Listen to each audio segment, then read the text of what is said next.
Professor Magoha was born in Kisumu on July 1952. Years later, he attended his O-level education, where he started primary school at Gem and later Dr. Livingstone Primary School in Nairobi. He then joined Starehe Boys Center. In his O-level education, he proceeded to Strathmore School and achieved a higher diploma. At that time, the government of Kenya assisted many students to study outside Kenya, and he, Magoha, had his luck and managed to secure a scholarship at the University of Lagos, Nigeria. He studied human medicine. His studies took him through the Lagos University Teaching Hospital, the University College Hospital, Ibadan, Nigeria. He also had the opportunity to study at Royal College of Surgery in Ireland and eventually Royal Postgraduate Medical School at Hammersmith Hospital in London. At Hammersmith, he was trained as a urologist. Magoha had a well-established career as it all started in surgery at Lagos University Teaching Hospital, where he was an intern and rose to the senior resident and clinical lecturer in surgery. Much of his career is well known when he joined University of Nairobi in 1988 as a lecturer after President Moi's government sought his service after former professor passed on. He started as a lecturer, something that he never expected. However, he later rose through the ranks very quickly. He served in various administrative positions at the university. He rose from chairperson of Academic Department of Surgery in 1999, Dean of the School of Medicine, Principal of the College of Health Sciences. Up to this level, he went abroad and studied at Stanford University Graduate School of Business, where he later came back to be the Deputy Vice Chancellor in charge of Administration and Finance, and finally, the pinnacle of university administration, becoming the Vice Chancellor on January 2005 when he faced stiff competition during the recruitment process.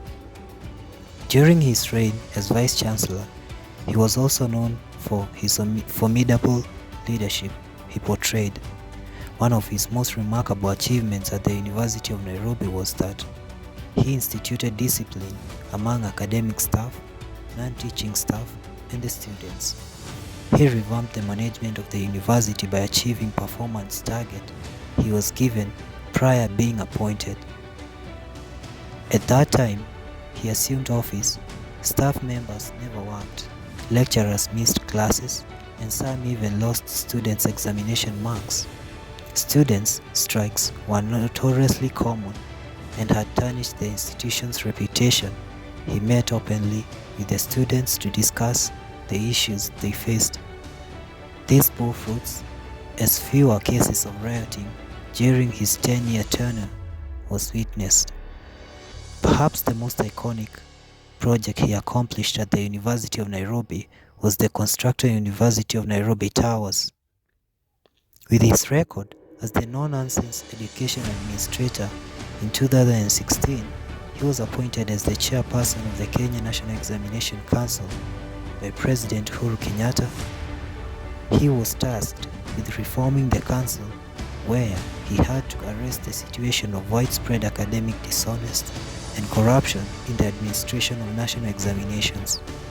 He is credited to have dismantled cartels that have propagated examination cheating for years and restored credibility of exams in Kenya.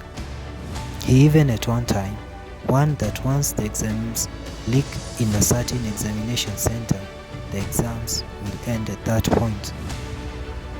Find out that there is early exposure, whether that school is in my home area and whether my grandchild is there, hiyo mtihani inaishia hapo.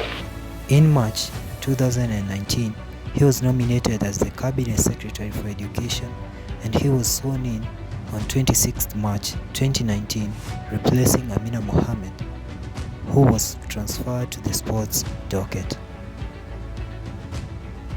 As the CS of Education, he faced serious opposition due to his firmness in pushing the competence-based curriculum to materialize. as many setbacks made it look unachievable. During this time, he faced opposition from former KNUT Secretary General Wilson Sossion, whose comments on Magoha made the day's news. You are pushing is already dead on arrival. Have you measured the thickness of my skin? There is nothing going on in the classroom. CBC is only in the mind of Professor Magoha. You'll find that when I was at the University of Nairobi, the skin became thicker than that of a hippopotamus. Yes, you have a thick skin, but CBC is hidden inside you. It is not in the Kenyan classroom. Stop wasting your time. Are we together? If you want war with us, we are prepared. What the hell do you want and who the hell do you think you are? President Uhuru at this time counted on Magoha in ensuring that 100% transition was a success. His fierce ability to defend CBC made a lot of success in his ministry. Other stakeholders in the ministry argued that without Magoha, CBC wouldn't have materialized. You had the issues about CBC. If Magoha was not assertive and courageous, I want to reiterate the fact that CBC would have not seen the light of the day. Following the end of Jubilee regime, after the August 9th election 2022, Magoha on 17th made a comeback to the classroom as a university don. He joined the Maseno University in Kisumu as Professor of Surgery at the institution's School of Medicine. Due to his vast achievements in his service, locally he was awarded Grand of the Burning Spear and Elder of the Burning Spear. The news of his demise came days after Maseno University announced that he would be joining the institution as a professor of surgery at its School of Medicine. He had just commissioned his memoir days before. His death was a double tragedy where he died while still preparing the laying to rest of his brother, Professor Richard Nyabera Magoha.